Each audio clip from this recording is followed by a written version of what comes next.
Ngiyabingelela bazalwane kwelihle igama laJesu Kristu.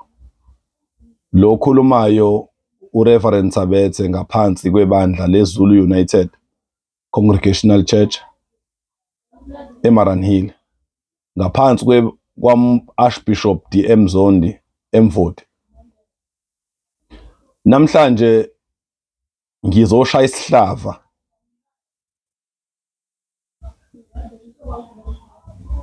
salabantu abathi mebesiziwe bangabusabheka emuva. Labantu abathi musu basizile bakhohlwa abantu ababasizile. Labantu othi musu basizile bakhohlwa ukusiza abanye. Labantu abathi bangaphakama baye phezulu bakhohlwa ukuthi bake bahamba phansi.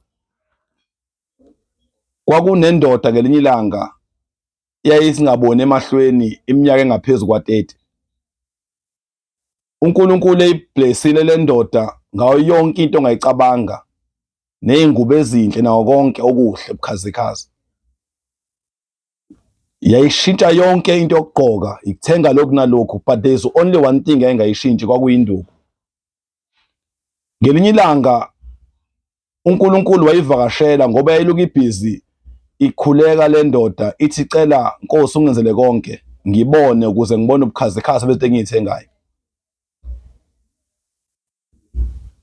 The reason why uNkulunkulu eyibona, uNkulunkulu esimkhonzayo uyayizwa imithandazo yethu. Wayizwa leyo ndoda njengoba wabuza umthandazo wabantwana baka-Israyeli. Wamthuma uMoses, wathi Moses, ngikuzwile ukukhala abantwana bami, akungiyele eGibhithe uyongikhiphela bona. Nxashane uNkulunkulu ewumthandazo wendoda, uyafika uyayivakashela indoda iyabona. Yathi meqeda ibona indoda kunento eyodwa eyayilahla, yalahla induku. Lalela,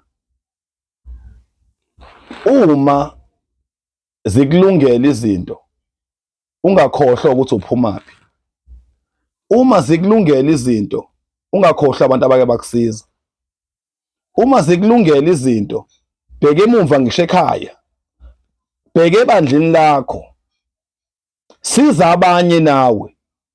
Sinenkinga yabantu abakwaziyo ukuncela usicela usizo, kodwa uma sebelitholile bahambe bangabheki emuva. South Africa injena nje abantu abangakwazi ukubuyisela emuva la bathathe khona. Izwe limabhedubhedu nje sinabantu abayicabangelela bona bodwa. Ngokubambana singenza kukhulu South Africa. Ake siphinde emumva siyokwakha amabandla ethu. Ake siphinde emumva siyokwakha imindeni yethu. Ake siphinde emumva siyobonga abantu abasizile. Ake siphinde emumva siyosiza nathi abanye njengoba nathi sasizwa. Inkosi libe nani, libe nobusuku obuhle. Amen.